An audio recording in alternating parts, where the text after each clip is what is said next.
Hello viewers, Majuli ভ্ৰমণৰ দ্বিতীয় খণ্ডলৈ মই আপোনালোকক স্বাগতম জনালো।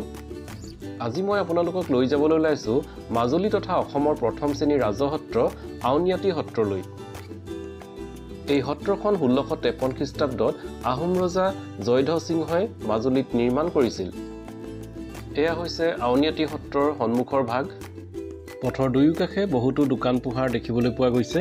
সত্ৰৰ ভিতৰত প্ৰজ্বলন কৰিবৰ বাবে এই দোকানৰ পৰা ময়ো কেইটামান চাকি আৰু ধূপ সংগ্ৰহ কৰি ললো।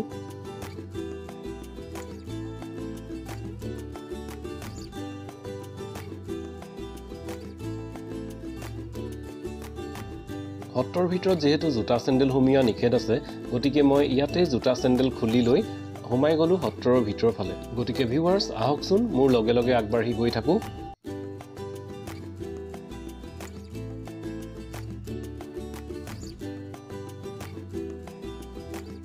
ভিউৱাৰ্ছ এয়াই হৈছে শ্ৰী শ্ৰী আউনিআটি সত্ৰৰ মূল নামঘৰ। সত্ৰৰ মণিকূটত ভগৱান শ্ৰীকৃষ্ণৰ গোবিন্দ নামৰ মূৰ্তি প্ৰতিষ্ঠা কৰা আছে। ইয়াক প্ৰথমে পুৰী উৰিষ্যাৰ জগন্নাথ ক্ষেত্ৰৰ পৰা আনি বৈদিক প্ৰথাৰে স্থাপন কৰা হৈছিল। মূল গোবিন্দ মূৰ্তিৰ বাহিৰেও ইয়াত আন আন মূৰ্তিও দেখিবলৈ পোৱা যায়। 16শ শতিকাত আহোমৰ শাসনত ক্ৰমে হিন্দু ধৰ্মতকৈ নৱবৈষ্ণৱ ধৰ্মৰ প্ৰভাৱ বাঢ়ি আহে। আহোম স্বৰ্গদেউ ছটামলাই ইংৰাজী 1653 চনত আউনিআটি সত্ৰ নিৰ্মাণ কৰোৱায়। সত্ৰখনৰ প্ৰথম জনা সত্ৰাধিকাৰ শ্ৰী শ্ৰী নিৰঞ্জন দেৱৰ দ্বাৰা বৈষ্ণৱ ধৰ্মত দীক্ষিত হোৱাৰ পিছত তেওঁ জয়ধ্বজ সিংহ নাম লয়। মহাপুৰুষীয়া ধৰ্ম গ্ৰহণ কৰা তেওঁ আছিল প্ৰথম স্বৰ্গদেউ। আউনি পাণৰ এটা আঁতি কাটি স্থাপন কৰাৰ বাবে সত্ৰখনৰ নাম আউনিআটি হয়। আহোম ৰজাৰ চকুত অসমৰ সকলো সত্ৰৰ মাজত আউনিআটি সত্ৰৰ স্থান আছিল সৰ্বোচ্চ। বৰ্তমানলৈকে মুঠ 16 জন ব্যক্তিয়ে এই আউনিআটি সত্ৰত সত্ৰাধিকাৰ পদত অধিষ্ঠিত হৈছে। বৰ্তমানৰ সত্ৰাধিকাৰজন হৈছে শ্ৰী শ্ৰী পীতাম্বৰ দেৱগোস্বামী। ভিউৱাৰ্ছ এয়া চাওক আউনিআটি সত্ৰৰ প্ৰথম লাই খুঁটা। এই লাই খুঁটাটো নিৰ্মাণ কৰা হৈছিল এজোপা প্ৰকাণ্ড তুলসী গছৰ পৰা।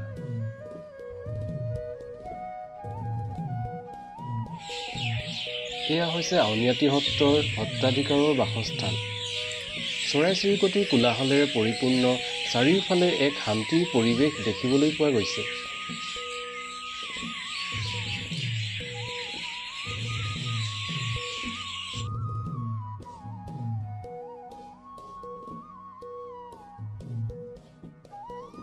এই আউনিআটি সত্ৰৰ নামঘৰত গোবিন্দৰ প্ৰতি ভক্তিভাৱেৰে বৈষ্ণৱসকলৰ দ্বাৰা সত্ৰীয়া নৃত্য প্ৰদৰ্শন কৰা হয় আৰু লগতে সত্ৰত নিয়মীয়াকৈ ভাগৱত শ্ৰৱণ কীৰ্তন আৰু নাম প্ৰসংগও কৰা হয়। এতিয়া আহকচোন ভিউৱাৰ্ছ মোৰ লগত এই আউনিআটি সত্ৰৰ থকা লাইব্ৰেৰীৰ ভিতৰলৈ সোমাই যাওঁ। এয়া আউনিআটি সত্ৰৰ এজন আটাইৰ দ্বাৰা লাইব্ৰেৰীৰ সকলোবিলাক পুথি আৰু সামগ্ৰীসমূহৰ বিষয়ে জানো আহকচোন।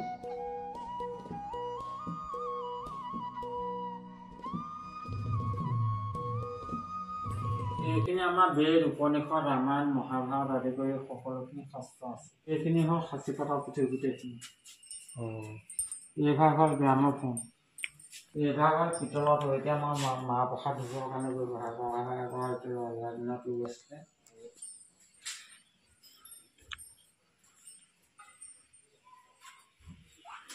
এইভাগ হ'ল পিতলৰ দৌল শৰাই, এইভাগ হ'ল আসন। এইখিনি হ'ল আমাৰ সত্ৰৰ পৰা প্ৰকাশিত হোৱা পুথি। এইভাগ হ'ল কাঠৰ দৌল শৰাই, এইভাগ হ'ল কেংগেৰু, এইভাগ হাতী, এইভাগ শংখ, এইভাগ ডাইনছৰ, এইভাগ ঘৰিয়াল, এই দুটা লোটা। এইভাগ আমাৰ গোবিন্দ ওচৰত সন্ধিয়া পন্থী প্ৰজ্বলন কৰা হয়। এইভাগ হ'ল ৰাঙলী শৰাই, এইভাগ হ'ল আমাৰ মৈৰাৰ চালিধা নৃত্য, এইভাগ হ'ল নামৰ নৌকা, এইভাগ হ'ল দোলা, এইভাগ হ'ল হেৰি টাইপ মেচিন, এইভাগ হ'ল তামলি তামা, এইভাগ হ'ল আমাৰ হেমচন্দ্ৰ ব্যৱহাৰ কৰা আইনা, এয়া বাঁহী। দোলাখনৰ কিবা কাহিনী আছে নেকি? কাহিনী তেনেকে নাই। এইভাগত আগৰ হেৰি আমাৰ সত্ৰাধিকাৰ অনা নিয়া কৰিছিলে। তাৰপৰা এইভাগ হ'ল মহসিংহ পাপা।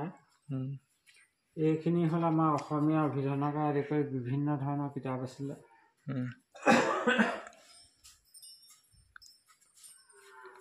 এইখিনি হ'ল সাঁচিপতা পুথি, গোটেই ৰঙা কাপোৰে বন্ধাখিনি। এইখিনি হ'ল আমাৰ সত্ৰত বছৰি হৈ থকা উৎসৱ আৰু নৃত্যখিনি।